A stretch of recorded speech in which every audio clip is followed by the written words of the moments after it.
Пайғамбар заманында бір жігіттің әжетханада отырғанда сырттағы кісімен сөйлесе беретін жаман әдеті бар екен.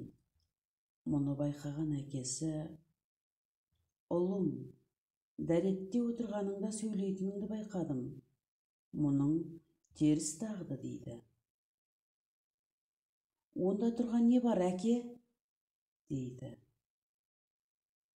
Әрбір сөзді жазып алатын екі иығыңда екі періште отыр. Оның атын кітапта Кироман Катибин дейді. Періштелер өте пәк жаратылыс. Адам әжетханаға кіргенде олар лас жерге кірмей тыста тұрады.